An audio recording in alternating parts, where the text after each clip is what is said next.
ভালোবাসা হচ্ছে, এটা তো এটার মধ্যে কোনো সীমাবদ্ধতা থাকে না, কে হিন্দু কে মুসলিম, জাত ভিন্ন, গরিব মুসলিম এসব কোনো কিছু, এটা তো এটা তো কোনো কিছু দেখে না।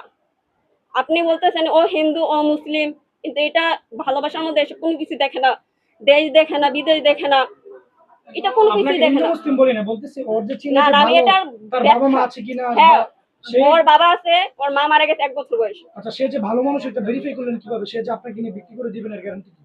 আমি নিজে গ্যারান্টি, আমি নিজে গ্যারান্টি। আচ্ছা, আরেকটা বিষয় হচ্ছে সে বাংলাদেশে জব করে না, বাংলাদেশে জব করবে কেন, চাইনিজ। আমার নাম আয়েশা সুলতানা, আমি কসবা মহিলা ডিগ্রি কলেজ থেকে পড়াশোনা করছি, আর ওর সাথে আমার পরিচয় অনলাইনে। আর কিছু কতদিন যাবত পরিচয়? ওর সাথে আমার ফ্রেন্ডশিপ তিন মাসের মতন, কিন্তু আমাদের রিলেশনশিপ 15 দিন। পরিচয়ের আগে 3 মাস।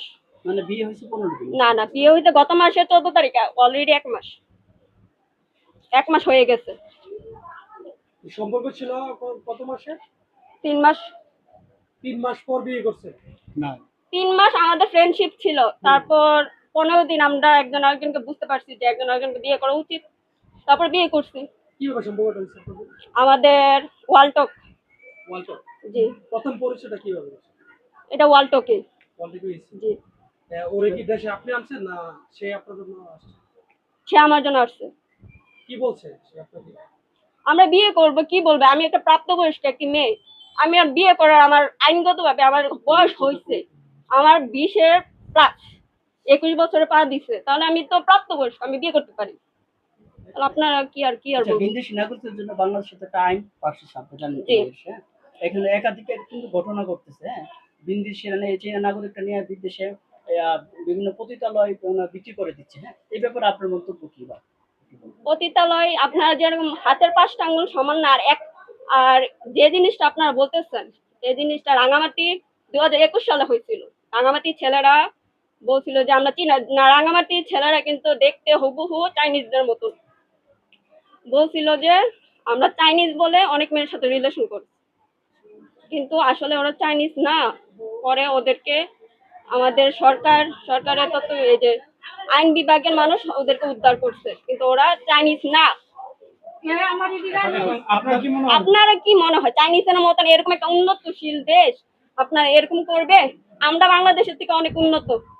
নিজের বিবেককে প্রশ্ন করেন। নিজের মানুষের সবচেয়ে বড় শিক্ষা হচ্ছে নিজের বিবেক। আপনার নিজের বিবেককে প্রশ্ন করেন। এখন আপনি 3 মাসের পরিচয়, আপনি আপনি আপনার কাছে কেন মনে হলো সে ভালো মানুষ, বা কিভাবে খোঁজ খবর নিলেন আপনি? ভালো মানুষ, ও আমার মনকে ভালোবাসে, ও আমার শারীরিক সৌন্দর্য, ওর সাথে আমার শুধুমাত্র ওর সাথে ভিডিও কলে কথা হয়েছে ও আসার আগে। ও আমাকে দেখে নাই, সবকিছু ছাড়ে মনের টান যে জিনিসটাকে বলে, এটা থেকে আমি ওকেও ভালোবাসছি, ও আমাকে ভালোবাসছে। ওকে আমি দেখছি, কিন্তু ও আমাকে দেখে নাই, না দেখি ও আমাকে ভালোবাসছে। আচ্ছা, ভালোবাসা আর হচ্ছে বিয়ে তো এক জিনিস না। এখন সে হচ্ছে একটা ভিন্ন রাষ্ট্রের মানুষ। আমরা যখন আমরা পারিবারিকভাবে বিয়ে শাদী করি বা দেই, তখন হচ্ছে আমরা আগে যাচাই বাছাই করি ওর পরিবারটা কিরকম, সে কিরকম। হ্যাঁ, আপনি বাংলাদেশ থেকে বসে একটু শেষ করি, আমি যাচাই বাংলাদেশ থেকে করছি। বসে আপনি এটা কিভাবে ভেরিফাই করলেন যে সে ভালো নাগরিক? ছেলের বাপের সাথে কথা বলছি, ছেলের ফুফু মামা তাদের সাথে আমরা কথা বলছি। না, তারা ওই যে মোবাইলে আমরা করছি, তারা বাংলাতে করছি, তারা ইংলিশে গেছে, তারা ইংলিশে গেছে, আমরা বাংলাতে